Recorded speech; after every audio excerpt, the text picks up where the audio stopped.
మనం చేసేదంతా process salary కోసమే కాబట్టి శాలరీ అనే ఇవ్వాలి.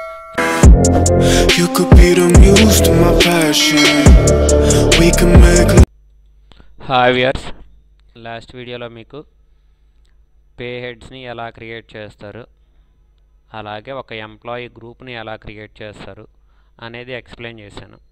నెక్స్ట్ ఇప్పుడు ఈ వీడియోలో ఒక ఎంప్లాయీ యొక్క క్రియేషన్ ఎలా చేస్తారు అనేది ఎక్స్ప్లెయిన్ చేస్తాను. మాస్టర్లో క్రియేట్ తీసుకోవాలి. ఇక్కడ ఎంప్లాయీ అనే ఆప్షన్ ఉంది చూసారా, ఈ ఆప్షన్ తీసుకోవాలి. ఇక్కడ ఎంప్లాయీ నేమ్ ఏమి ఇస్తామని చెప్పేసి అని అడుగుతున్నాడు. అలా ఆ ఎంప్లాయీ నేమ్ అనేది ఇచ్చే ముందు ఇక్కడ కేటగిరీలో ప్రైమరీ కాస్ట్ కేటగిరీ అని ఉంది చూసారా.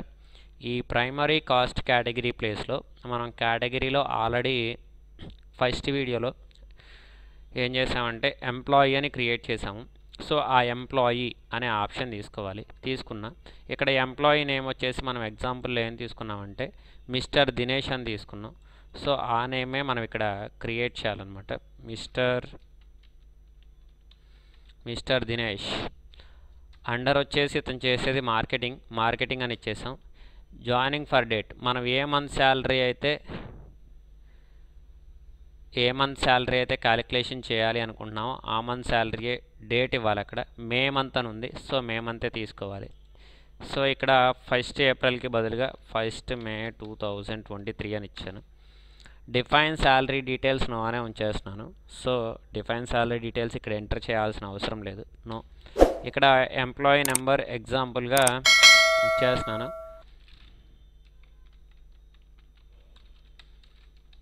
ఈ డీటెయిల్స్ అన్నీ ఎగ్జాంపుల్గా ఎంటర్ చేస్తున్నాను.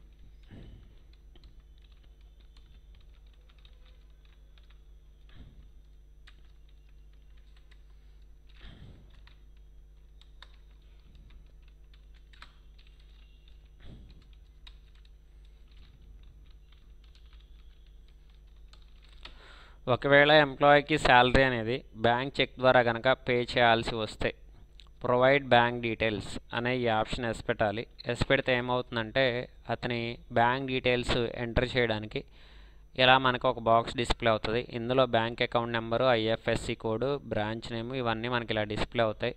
సో ఉంటే ఇవ్వాలి, లేదంటే అవసరం లేదు. బ్యాంక్ ద్వారా పే చేయాల్సి వస్తే ఇవ్వాలి, లేదంటే లేదు. మనం ఏమి ఇవ్వాల్సిన అవసరం లేదు. ఇవాళ నార్మల్గానే క్యాష్ ద్వారానే పే చేస్తాం. పాన్ కార్డ్ నెంబర్ ఎగ్జాంపుల్గా ఇచ్చేస్తాను. 4 alpha 5 number. Next Aadhaar number కూడా అంతే.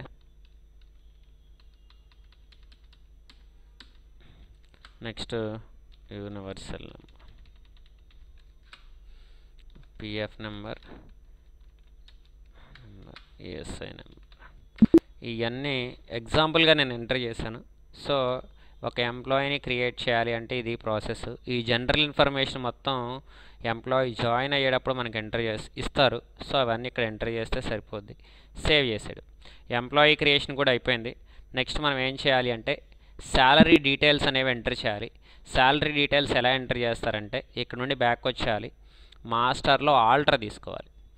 ఆల్టర్లో మనకి డిఫైన్ శాలరీ అనే ఒక ఆప్షన్ ఉంటుంది. ఆల్టర్ తీసుకున్నాను. ఇదిగోండి డిఫైన్ శాలరీ అని కనిపిస్తుంది చూసారా. ఈ ఆప్షన్ సెలెక్ట్ చేయాలి. సెలెక్ట్ చేస్తే మనకి ఎవరు ఎంప్లాయీ అయితే ఉన్నారో ఆ ఎంప్లాయీ నేమ్ అనేది మనకి ఇలా డిస్ప్లే అవుతుంది. సెలెక్ట్ చేయాలి. మనం ఏ మంత్ శాలరీ అయితే క్యాలిక్యులేషన్ చేయాలనుకుంటున్నామో ఆ మంత్ శాలరీ, ఆ మంత్ డేట్ ఇక్కడ ఇవ్వాలి. మనం మే మంత్ అని చెప్పుకున్నాం ఎగ్జాంపుల్లో. సో ఇదిగో మే మంత్ అని. సో ఆ డేట్ ఇవ్వాలి. 1 మే 2023. శాలరీ అంటున్నాడు, ముందు శాలరీ ఇవ్వాలి.